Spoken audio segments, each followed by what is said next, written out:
Have you begun planning for 2025?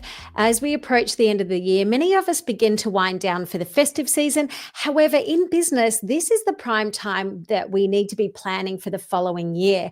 And in this episode of Content Catalyst, I'm going to share with you my checklist so you can develop a solid marketing strategy for 2025. And here are 15 things to consider when you're doing that. Okay, so number one is we want to review and reflect. Before we plan forward, we have to know where we've been. And I did this over the weekend. I sat down and I looked at everything I've done throughout the whole year. I looked at all of my data points, my metrics, and my offers, my audience, everything. And it gave me so much insight as to what I have done and the results of that, and also how I'm going to move forward with my business for 2025. So the question that I'm going to get you to ask of going, once you've identified your key learnings and the areas for improvement, the question to ask is, what worked and what can I do better? So number two is to set clear goals and KPIs. The biggest thing with metrics is that we always want to be looking at measurable goals and align those business goals with our marketing goals and then our content marketing goals, because every single one of those influences the other. So we need to be making sure that we are aligning those 3 points. Now, the question to ask is, what do I want my business to look like for 2025? James Clear in Atomic Habits, he has this quote that's, goals are good for setting direction, but systems are best for making progress. And that is one of the things that I'll be looking at for my business as well. So number 3 is audience analysis. Now, I have just released a Content Catalyst Blueprint, which is to help business with a content marketing strategy and plan.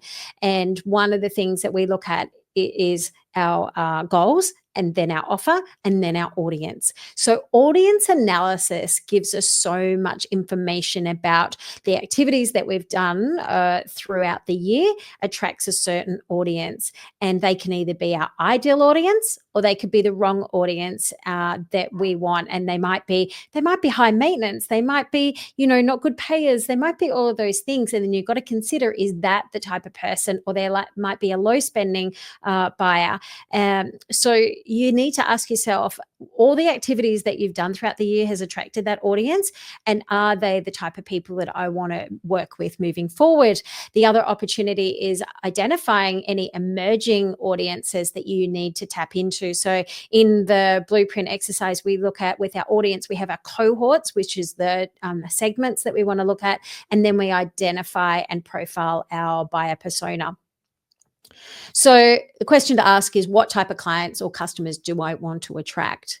The number 4 thing is competitor landscape. So we want to look at what is happening out there in the market. So customers is internally, and I'll just sort of point out as well, the other data point to look at with your audience is really profile your mailing list, your customer database, and look at look at their demographic and psychographic. Okay, look at where they live, look at their gender, look at their age, because these data points help us when we are working out in-person events. For example, if you're going to be doing workshops, and also for your Facebook ads, if you're planning ad campaigns, this information is so powerful.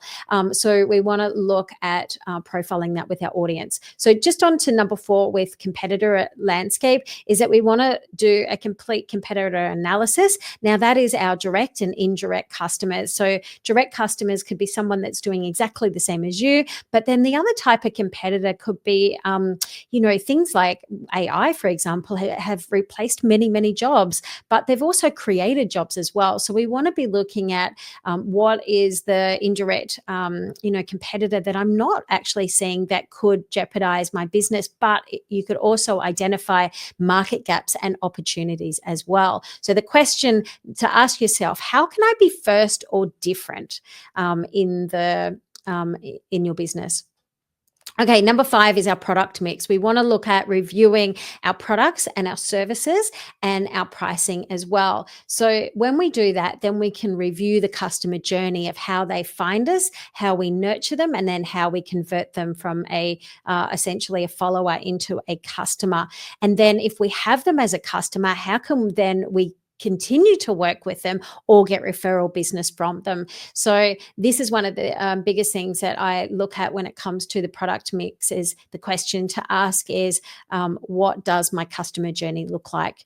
All right, number 6 is our channel strategy. So we want to look at where we are currently promoting our business, and then we want to look at, are there any new platforms or technologies that we can take advantage of, and then also look at the optimum channel mix for you.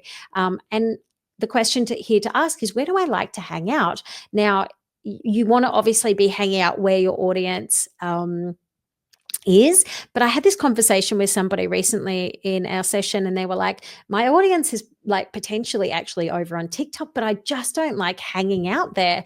And I'm like, don't hang out there. Get your scheduler to schedule in content out there. And then you just continue to hang out in Instagram if that's where you like to hang out over here.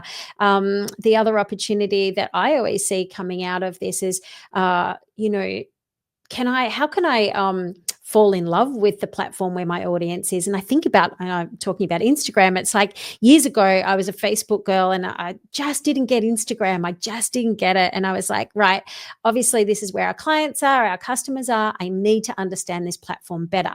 So I did a deep dive. I did some training in Instagram and I really went into it. And then I was like, this is actually a cool place. This is where the conversation happens in DMs and things like that. So how can you maybe look at understanding the platform better and the nuances of the platform better? Okay, number 7 is content strategy. Now, this is probably one of the biggest things that will help move the needle in your business when you get the other things clarified and on point, is your content strategy. Content marketing is free and it's an incredible resource available to us. And it's not just social media. Content marketing is all the things, it's booklets. I did a booklet a couple of weeks ago for a client. And it can be, long form content such as YouTube. It can be your podcast. It can be your blog. It can be your newsletters. It can be all of these things that are for free. It takes your time, and that's all your investment is. However, your time is precious, and what we want to do is work smarter, not harder. That was the reason why I actually created the Content Catalyst Blueprint as a program for people, because I wanted to give them the toolbox to be able to create a content strategy easily for them and their team. Because here are the things: you need to develop your content themes and topics that relate to your audience, and also showcases what you do, the value that you offer. You need a content planner, so you're not coming into the month going, I don't know what to create, and you're making content on the ad hoc. And that also aligns with your customer journey as well. And then how can you leverage AI to shortcut this process? You can save between 10 and 20 hours a week by using AI when you are got a system and a workflow, which is what I share with you in the blueprint.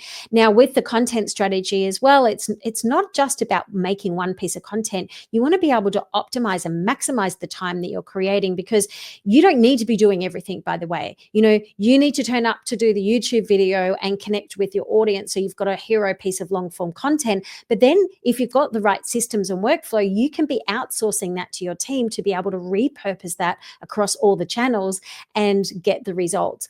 So if you do want to know more about how to get a content marketing strategy, then check out the Blueprint program, because it is available now on demand. So the question to ask yourself in this point is, have I got a content strategy? Am I leveraging AI automations? And am I optimizing my content to repurpose?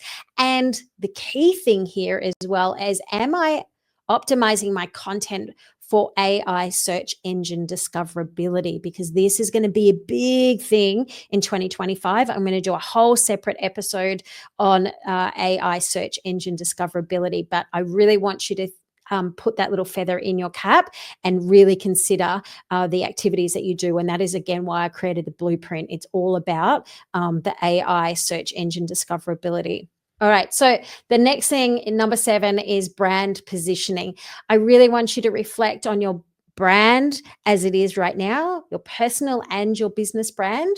I want you to look at, remember, brand is more than just your logo and your colors, okay? It's the reputation that you've positioned in the marketplace based on all those activities that you've done. And it's what other people perceive you to be. So I really want you to review your branding and have a look at it across all channels. Sometimes it's good to do that with an outsider looking in, because often we can't read the label from inside the jam jar. So get a brand audit and do a brand audit on your business and really evaluate, what do you stand for, and are you aligned with that, with what you put out there. All right, so number 8 is technology and tools. Assess what your current marketing tech stack is, and then identify AI and automation opportunities. I can't stress that enough for 2025. You need to be thinking about all the things to do with, one of the things, and again, I'll do a separate episode of, data privacy and data strategies and things like that. So the question to ask for number 8 is, am I optimizing AI and the tech that I have? Is there a better way to do things? All right, number 9 is budget allocation. So have you allocated a budget for 2025? And that might just be for running Facebook ads, or it could be for your collateral, or maybe you need to do a rebrand. Maybe you want to set up a new location. Whatever that is, have you allocated a budget for that? And then again, look at the activities that you've done for the year. What gave you the best ROI, and look at really, doubling down on that. So the question to ask is, what gave me the biggest ROI, and what do I need to scrap? All right, number 10, it was staying with numbers for a minute, is measurement and analytics. Okay, so we want to look at our key metrics. Now, again, inside the blueprint, I have a whole lesson dedicated to metrics, and it's a whole lesson. It's 3 minutes, like literally. But the reason why is that a lot of people get overwhelmed of not looking at their metrics. And the thing is, when you look at your metrics, you can see what's working, and you do more of that. You can pivot when things aren't moving along as you need to. So it's really crucial to be looking at your metrics each month. I have a calendar reminder on the 1st of each month to do that. So the question to ask is, do I have a reporting system? And it's just as simple as a spreadsheet, like literally. All right, so number 11 is team structure and their skills. Look at what is my team now? What are their skill set? What is any gaps that I need to upskill them on? And also consider outsourcing. What can you outsource now? Any partnerships that you can do with collaborations. Okay, so this is a big thing for me. I got an assistant on this year, and she needs some upskilling still, because it's a work in progress. I can't expect her to just jump in and know my business inside and out. So I'm just going to allocate each month and dedicate some time in my calendar to be able to getting her skilled up. And she's come so far. I'm so grateful of where she's come. And let me tell you, is that if you are a solopreneur and you've been working on your own, getting an assistant, a VA in, is one of the best investments. And I know people say it all the time, but it's one of the best things to just move you to that next level.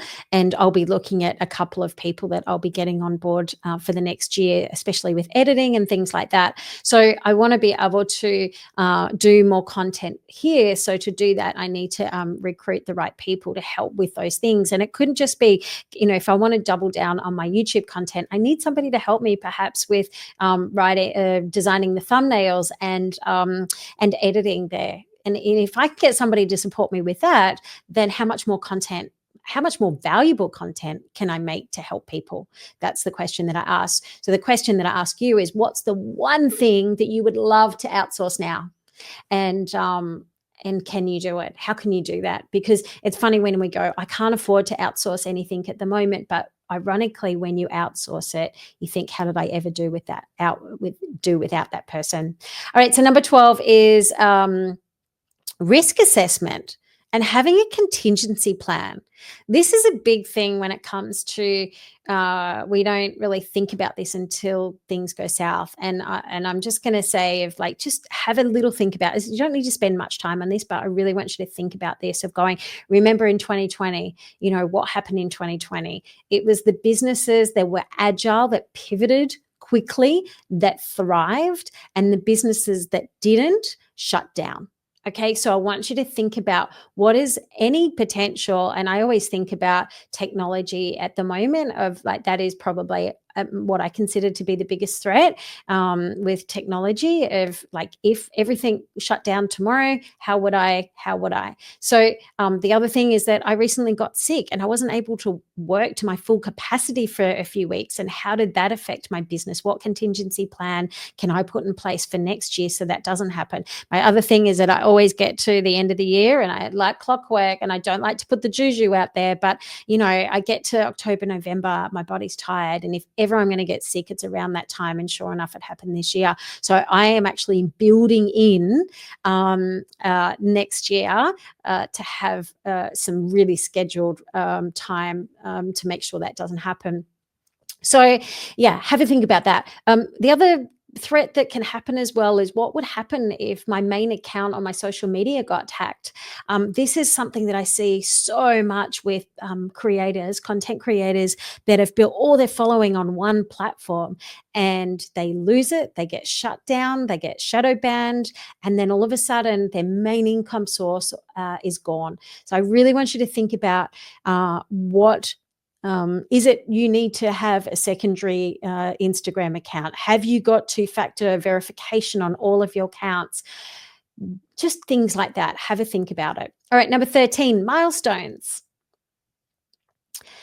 Create quarterly. So here's the thing. When you do your annual plan, put your annual plan in, then break it down into quarterly chunks and then monthly chunks and then weeklies. Okay, so when you do that and you start time blocking things, it becomes really powerful. Now, if you are part of an accountability group, this is what I want you to come into the accountability group with each week.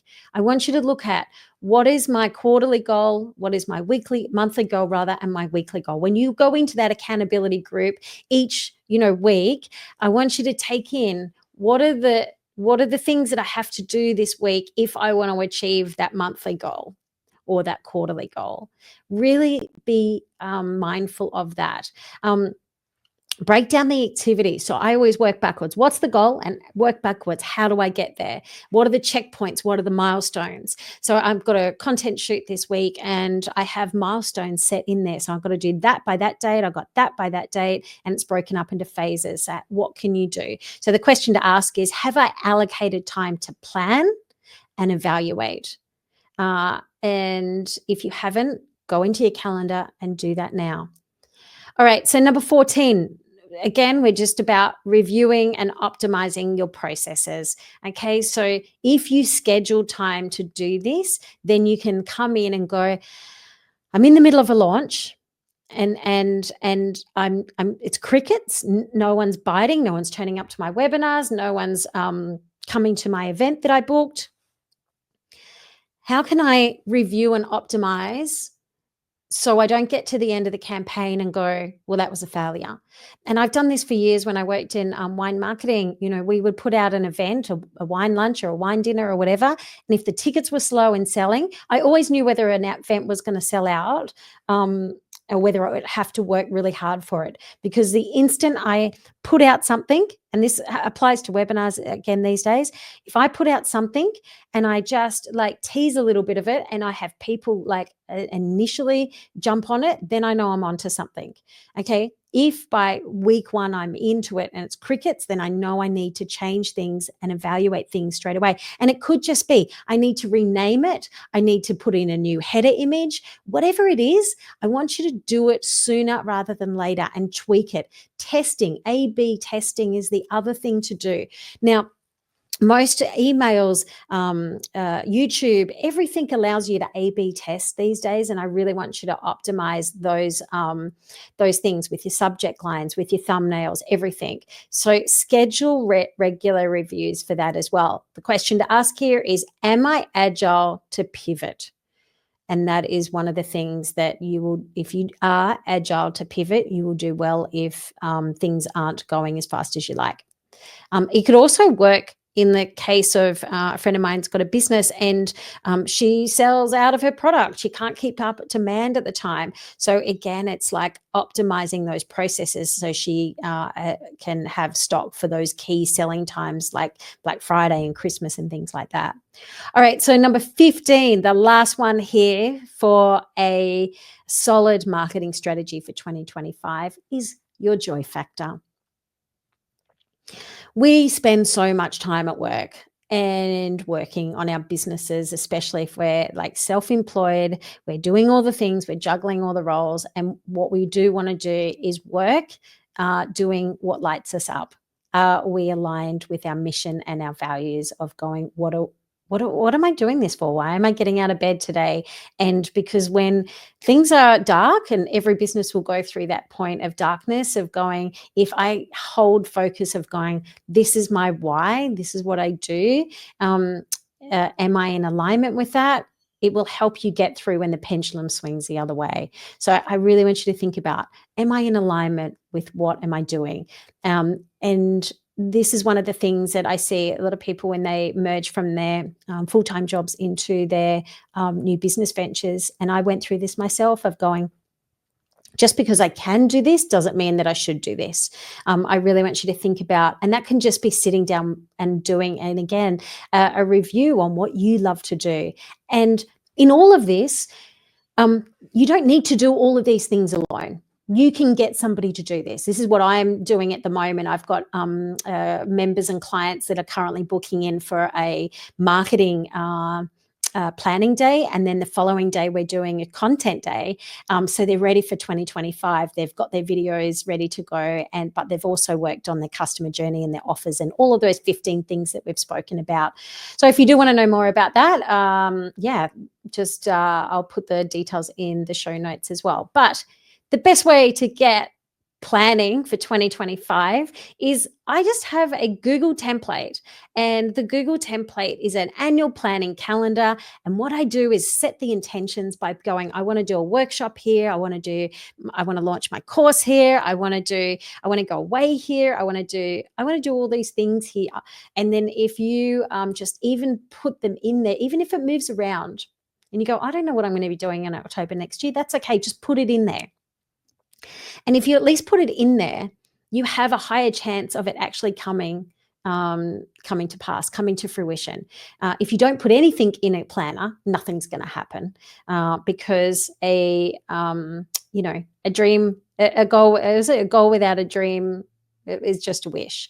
A dream without a goal is just a wish. That's the saying. Okay, so I've got a free template, by the way. If you want this annual planning template, I'll put the details in the show notes. You can download it now. Go and grab a drink and sit down for a couple of hours and just map it out. Put it in there and think about, what do I want to do? What do I like doing? When do I want to launch? All of those kind of things if you're doing campaigns and things. All right. Well, they are the main things to consider when you are planning for 2025 for your marketing activities. If you've got other things to think about that you do, let me know in the comments. What else do you like to do when you're planning out your year? And the biggest thing, again, with that joy factor, what's your reward? You know, what is your reward? When you achieve your milestones, what is your reward to yourself? I love going away somewhere and having a nice reward of that. That's my, or a nice massage. That's always good too. I love that. All right. Well, that's all from me for today. Again, if you want to get the annual planner calendar, you can download that free template now. If you do want to work on your content strategy, there is the Content Catalyst Blueprint as well. All the details are in the show notes. And until the next episode of Content Catalyst, I'm Deb Szabo, and happy planning.